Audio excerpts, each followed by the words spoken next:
Hey, what is going on? If you are a female thinking about Jiu-Jitsu, if you're a female white belt with zero experience or maybe a little bit of experience, and this is definitely for you, because in this video we're going to cover my top 3 favorite moves, and they work really well against a larger opponent.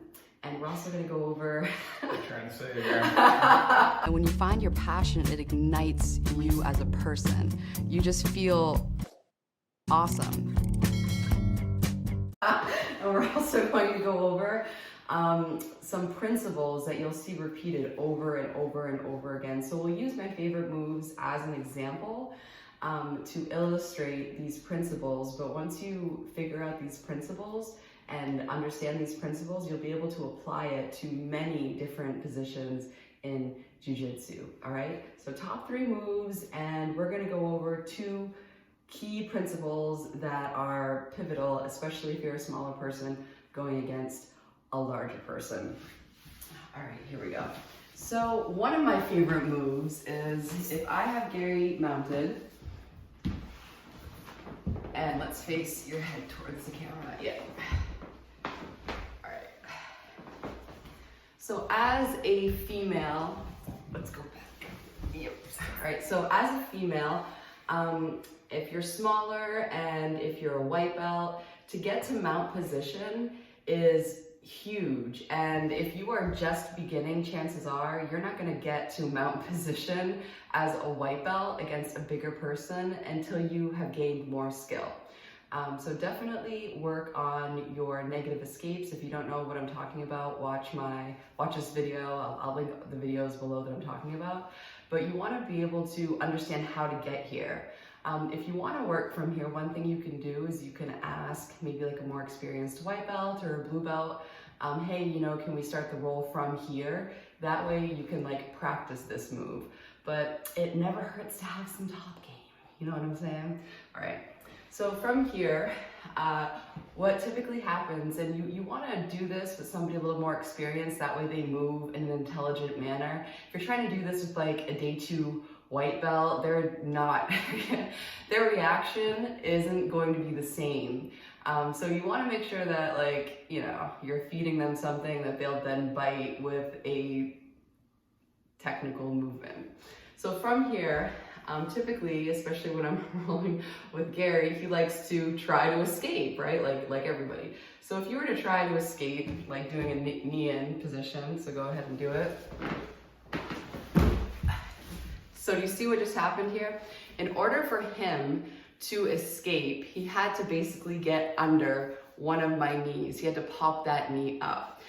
So if you're rolling with somebody more intelligent, that's what they're gonna try to do, and that's what you want, right? So try to do that again. So when you feel them get on their side, that's when it's time to move. And you are going from the traditional mount to a technical mount or an S mount, which is you have your foot up by their armpit, your knee is in the back of their head, and this is a technical mount. So if we do this again, let's go from this angle.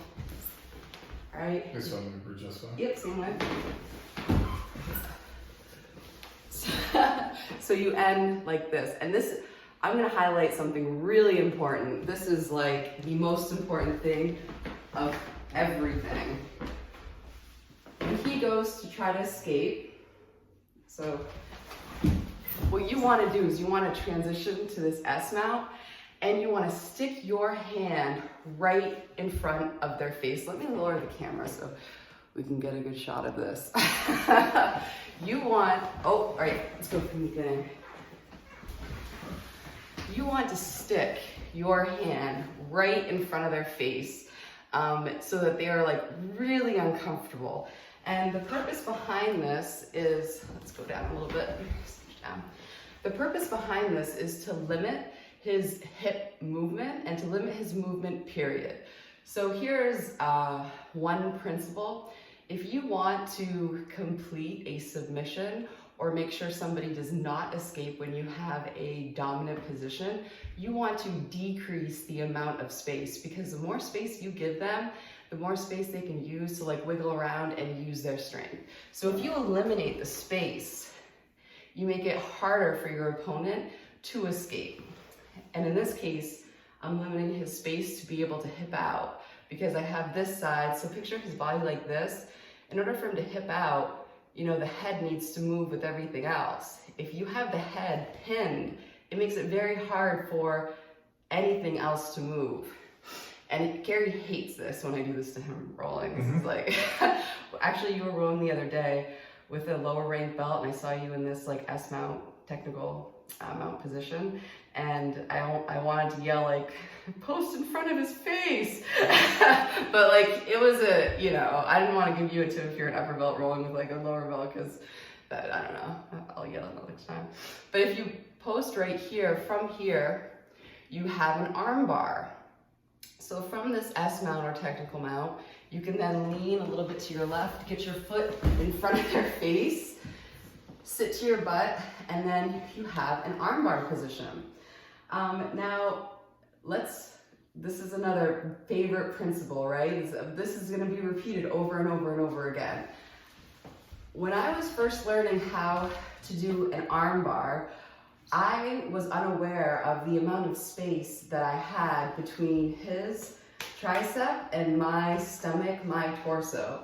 So again, the more space you give somebody, the more likelihood that they're going to escape because with space, they can use their strength. If you are just tight on them, like, it makes it more difficult for them to escape. So from here, if Gary wanted to escape and rip his arm out, go ahead and try to escape. Oh, you're just ripping an arm down. Yeah. Like, look how easy it is for him to pull his arm down, right? Now, if I eliminate that space, now try to pull your arm down, it makes it more difficult for him. Now, if you really want to eliminate space, you can do this hold and you can push down as you pull up and really squeeze your knees and like hug it, right? And just like try this out when you're rolling and you get to this position or even start from this position. Do a grip like this, pull, push, and glue that arm to your torso and pinch your knees. And I guarantee you, you're gonna feel a difference. Have him try to escape like this versus with space. With space, he has so much ability to rip that arm out. It's insane. So when you're small, eliminate space if you do not want them escaping or if you want to complete a submission. Now from here, another favorite move that I have, especially when you're going up against somebody bigger, is having something like in your back pocket just in case your original attack doesn't work. So oftentimes when you have this arm bar, you know, they have their hands together, and what's preventing you from extending this hand, their arm, is this grip, right? So sometimes, you know, you can fight, but the best jiu-jitsu is when you're not trying. Like, you're not exerting any strength in order to get the movement. Like, that is key, especially if you're a little guy. No, especially if you're a smaller person on the mat. So what I like to do from this position is transition to a triangle. So I never take this foot off his face unless I'm trying to like transition to a back through like an arm drag. With an arm bar, if you're trying to complete an arm bar, like you want to keep this on. What I do is I take this foot and I thread it through the arm. And then from there, look what happens. Once I take this off, Gary sits up. Now I have a triangle hold, and I still have his arm. So from here, you can transition to a triangle, you can finish an arm bar, you can do a lot of things. So as a smaller person, remember, space is not your friend when you're trying to submit somebody or hold somebody in a dominant position. Space is your friend if you are trying to escape. So if you saw, if you look at when I have Gary mounted and he's trying to escape, his friend is space. Go ahead and do it slowly. He's trying to get this space right here. Look at this space. If this space did not exist, he could not escape. So now that the space does exist and he's trying to escape, then transition to technical mount. From technical mount, make sure this is how you have this post. From technical mount, you can just get your foot over. And as you're coming down, this was one of my top mistakes when I was a white belt. I would separate. So I would go like this and then try to pull the arm in. Glue that puppy to you like it's your arm. Like it's not, it's an appendix coming out of your chest. Like it's like your third boob, ladies. Like this is glued there. And then from here, move number 2 that we previously went over is threading the leg through to get to a triangle hold. And then from here, you can manipulate the arms more, and you can go into a triangle, a side triangle. Yeah. Now my third favorite move is from mount is getting to the back from mount via gift wrap. And this works super well because like anything in jiu-jitsu, you don't want to use your extremities, especially your arms. All right, let me just show you so I can explain this. So basically from here, if I wanted to get Gary's arm over his head, if I wanted to get Gary's arm over his head, specifically his face, an untrained person would basically try to do this with their arms and arm strength. But who's going to win that battle, me or Gary, if we're just trying to basically arm wrestle each other? Even with 2-on-1, chances are, Gary's going to win that fight. The beauty about jiu-jitsu and being a smaller person is if you know the technique, and as being a female in jiu-jitsu, especially if you're a white belt, you're just starting, pay attention to the details that make the move work, because if you can be more technical, then the difference of size diminishes. So it's like technical skill will trump size any day of the week. So you need to be like extra diligent that you're picking up on these details. Now, when you try this move, if you're trying to do it live, I suggest doing it with a white belt, maybe with a little more experience, because white belts will do some stupid stuff, like cross their arm over their face. And upper belts, it gets harder and harder for this move to happen because they won't have their elbow up like this. But you can still get it on an upper belt by, being more technical with this move and using your chest. So basically, when you're in mount position, in order to get the gift wrap position, the secret detail is using your body to make their arm cross their face. And you're doing that by pushing right here on their tricep, getting to the other side of their arm. So now it's my body that's pushing his arm across, right? And I'm still like making a wide base, that way I can stay on top. So from your hair back, it's like looking top. Oh, sorry. So from here, when you're in the mount, go to one side and get on that elbow and drag the elbow across. And now all of your body weight is on his elbow. So he's not going to be able to out-muscle you from this position. So in order to gift wrap, take your hand, go under their head, grab their wrist, push on their elbow, go into your technical mount. And then from here, all you have to do is just sit back and take the back from here. So what principle do you see at play that we've covered that is shown in this move, right? So I eliminated the space. Oh, you want to get back on your back? Right? So by eliminating space and using my body, I was able to move his arm over. which was huge. And then from there, you can gift wrap and take the back. All right, so let's review. What was the first move that we did? Can you recall? It was Takuma area. Yep.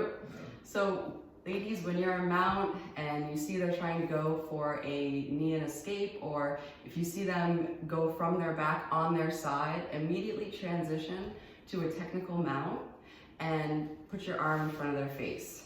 So let's try it again. I might as well like do it while I'm explaining it. So this was the first move, right? He goes to escape. I transition with the post in front, and then from here we did an arm bar, and then we couldn't get the arm. Let's just pretend that we couldn't. And from there we transitioned to a side triangle, right? That was number one.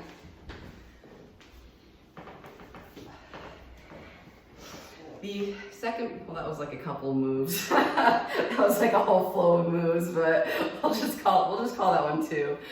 And then we'll just call this one the third one. Is when you're in mount, go to the side of them and use your body to then gift wrap. Once you have their arm, their wrist secured, you can then transition again to mount, or to a technical mount. And then from there, you can take the back and move into an RNC.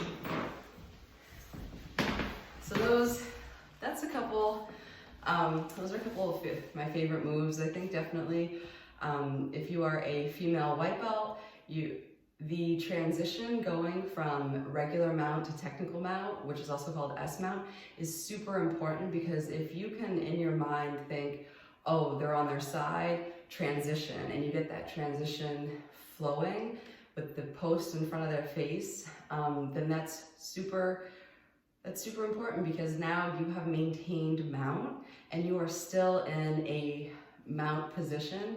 And that's a lot better, because if they escape, then they end up going in half guard, and now you're further down that tree and you need to work your way up.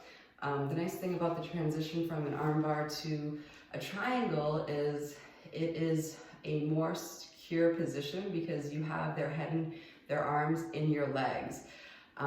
It's more secure than an armbar, where their body isn't as secure to you as if you have like a figure four around their arm and their neck. And then you can finish off the side triangle from there. You can like do an arm bar from there. There's plenty of things that you can do from there. And then also from mount, if you're able to move to the side and get underneath their elbow and put that across their face, then you have the green light to go gift wrap and take the back, which is another one where that's an awesome move, because once you get it, it doesn't, you can do it against a larger opponent, and it doesn't require as much strength, because you're using your whole body to move one of their limbs, which is a huge advantage. But yeah, thank you so much for watching. I hope, you have taken your first class, or you're thinking about it. But yeah, you're gonna have a great time, and until next time.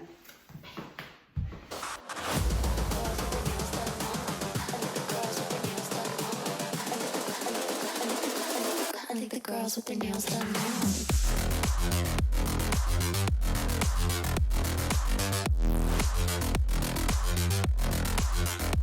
Girls with their